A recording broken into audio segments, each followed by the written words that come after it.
Welcome back, everybody. Our next guest has just what we need today, a new book that will have our imaginations running wild. Today we are joined by Jennifer Moorman. Thank you so much for being here. Congratulations, you just released your latest book yesterday. Yes, thank you. Thank you for having me. I'm really excited to be here. Absolutely. Okay, so tell us all about it. The Magic All Around is a Southern women's fiction with a magical realism element.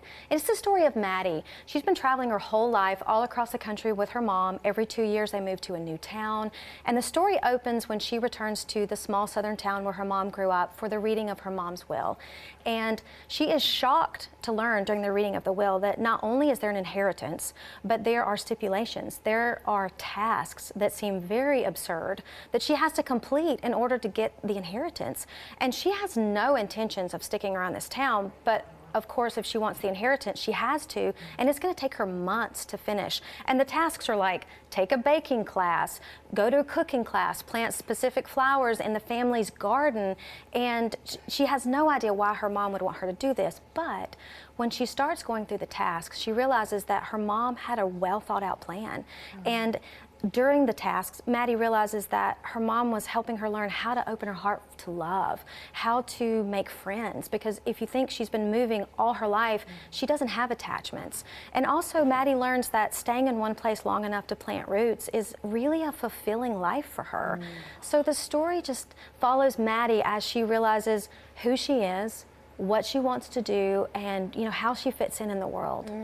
It's beautiful. I love how it's almost like a treasure hunt. It is. And I know that you had said that it was almost therapeutic writing this book, Yes. going through your own personal story, unpacking that. Explain.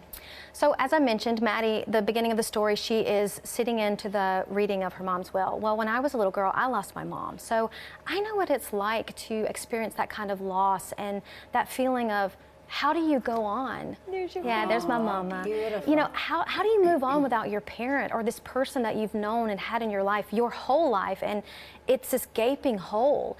And I just wanted to show that experience that Maddie has of the grief that she has, the sadness, the hollow, the anger, all these different feelings that you go through. But also what I wanted to highlight are the different relationships we have in our lives. So, just if you don't have a birth parent anymore, it doesn't mean you can't have a bonus mom or a bonus parent or another person in your life who can stand in, not replace, never replace, but stand alongside you. So I have a bonus mom. So my dad remarried when I was a little girl, and she's wonderful. I mean, it's a gift to have those other people in your lives. And so with Maddie, she has her Aunt Penelope, who is another parent. I mean, someone who loves her and cares for her and supports her. And I wanted to showcase the different relationships mothers and daughters have, and the different ways that we have the gift of people who love us that don't have to be your birth parents, but can still be there and part of your family. I know Laura told you I lost my mom when I was younger as well, and I have two bonus moms that I adore, and they've brought me so much wonderful fulfillment in life, and it is so important. So thank you for bringing awareness to that. Wow.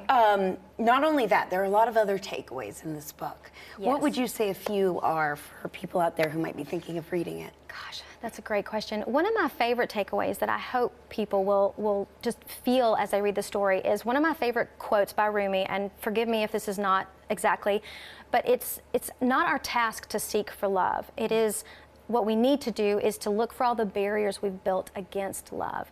And so what I wanted to show while she moves the story, moves the task, and how she grows is that she realizes all the different ways that she's blocked love. She's blocked friendship. She's not been open to it because a lot of times we think closing off is a way to protect our hearts, but it can actually cause more harm than not. And so I wanted to show the process that she goes through of opening her heart to love and taking a chance on it and being willing to try new things and be open to new opportunities. And I want us to kind of look at ourselves in our own lives. How are you barricading yourself up from being hurt? And how can you take that down and just let people love you?